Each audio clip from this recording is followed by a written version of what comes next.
Dans le thème intitulé Le défi énergétique, l'une des premières choses à faire est de comprendre ce qu'est l'énergie. Nous allons nous appuyer sur une définition donnée par M. Jean-Marc Jancovici lors de son audition devant une commission de sénateurs. Cette commission s'intéressait au coût réel de l'électricité. En fait, l'essentiel de mon exposé va viser à rappeler quelque chose de très simple, qui est que avant de se refléter dans un prix payé par le consommateur, avant de se refléter dans quoi que ce soit qu'on puisse imputer comme vice ou comme vertu aux différentes énergies dont on dispose, l'énergie, c'est une grandeur en physique. L'énergie, c'est par définition en physique la grandeur qui caractérise le changement d'état d'un système. Alors je voudrais faire ce petit rappel, parce que dire que l'énergie est une grandeur physique, c'est dire qu'elle obéit à un certain nombre de lois, et je soutiens, comme un certain nombre de gens, que les faits scientifiques ne sont pas des opinions, c'est-à-dire qu'ils s'imposent à nous, et que si on essaye de construire l'avenir en ignorant les faits scientifiques, tout ce qu'on fait, c'est d'aller dans le mur. Donc je vais essayer de vous rappeler quelques éléments de base sur l'énergie. Donc je vous le disais, c'est par définition ce qui caractérise le changement. Alors on le voit bien du point de vue de l'utilisateur, un certain nombre de choses qui aujourd'hui sont passées dans la vie courante, mais c'est très récent dans l'histoire des hommes, supposent d'utiliser ou de restituer de l'énergie. Alors c'est le cas par exemple si vous modifiez une température dans une pièce, ça va consommer ou restituer de l'énergie. Si vous mettez un objet en mouvement ou si vous l'arrêtez, il va y avoir de l'énergie qui va intervenir dans cette histoire. Si vous changez une forme, vous avez de l'énergie qui intervient. Et aujourd'hui, tous les ouvriers d'usine sont devenus essentiellement des gens qui appuient sur des boutons et des manettes pour piloter des machines qui vont modifier, changer, déformer, extruder, exfiler, aplatir, emboutir, etc. Donc l'ouvrier moderne, il n'utilise pas plus ses muscles que l'employé des services, il appuie sur des boutons et des manettes. On utilise de l'énergie quand on modifie une composition chimique. C'est du reste celle que notre organisme a utilisée en premier pour qu'on ait des muscles et qu'on puisse se mouvoir. Quand vous avez un corps qui se déplace dans un champ avec lequel il interagit, vous avez de l'énergie qui intervient. Quand une composition atomique change, vous avez de l'énergie qui intervient. Et soit dit en passant, toutes les énergies qu'on utilise sur Terre sont des dérivés directs ou indirects de l'énergie nucléaire. Et enfin, vous avez de l'énergie qui intervient quand de la matière et du rayonnement interagissent. Donc dire qu'on utilise de l'énergie ou dire qu'on change le monde qui nous entoure, c'est pareil. C'est exactement pareil. Et de là, soit dit en passant, vous avez une conclusion simple qui est que l'énergie propre n'existe pas, puisque par définition, utiliser de l'énergie, c'est changer ce qui nous entoure, et ça ne peut pas être propre. Vous savez, être propre, c'est laisser les lieux dans l'état dans lequel vous les avez trouvés, et quand on utilise de l'énergie, c'est justement pour faire l'inverse. Donc l'énergie propre, ça ne peut pas exister.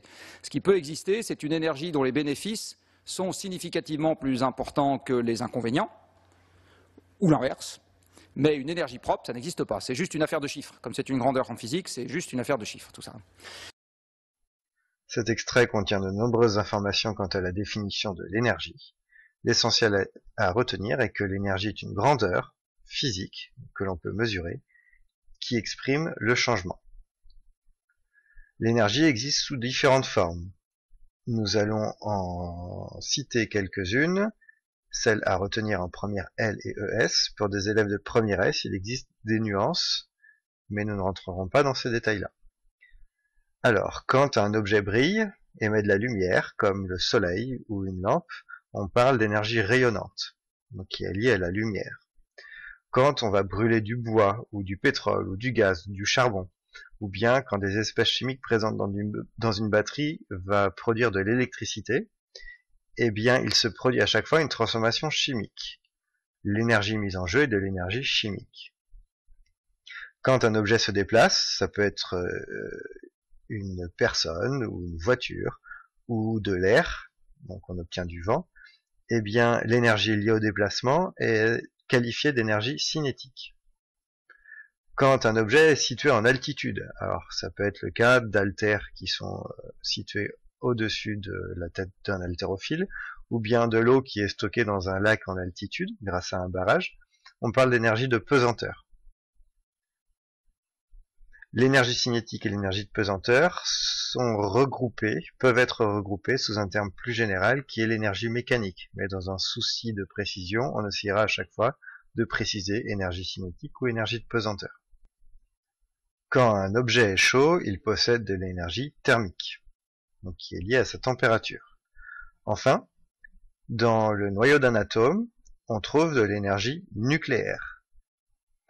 Par exemple, l'atome d'uranium qui est représenté ici, le noyau de l'atome d'uranium qui est représenté ici peut libérer de l'énergie nucléaire en étant brisé en plusieurs morceaux. C'est ce qui se passe dans une centrale nucléaire. On étudiera différents systèmes, comme une centrale nucléaire, qui utilisent ces formes d'énergie et qui les transforment en une autre forme. Parce que, finalement, l'énergie est continuellement transformée d'une forme en une autre. C'est d'ailleurs ce qui nous permet d'observer que de l'énergie est mise en jeu, puisque l'énergie marque le changement. Il y a une forme d'énergie dont on n'a pas parlé jusqu'à maintenant, qui est l'énergie électrique. Eh bien, cette énergie, elle peut être mise en évidence quand une première forme d'énergie permet de produire de l'électricité. La forme d'énergie initiale est alors transformée en énergie électrique. Par exemple, c'est le cas quand les espèces chimiques d'une batterie se transforment pour produire de l'électricité, ou c'est le cas quand une éolienne tourne pour produire de l'électricité, ou encore quand la dynamo frotte sur le vélo, tourne et produit de l'électricité. Dans le premier cas, avec la batterie, on transforme de l'énergie chimique en énergie électrique. Dans le deuxième cas, avec les éoliennes ou la dynamo, on transforme de l'énergie cinétique en énergie électrique. Voici quelques exemples qui seront précisés et qui seront diversifiés dans la suite du contenu du cours.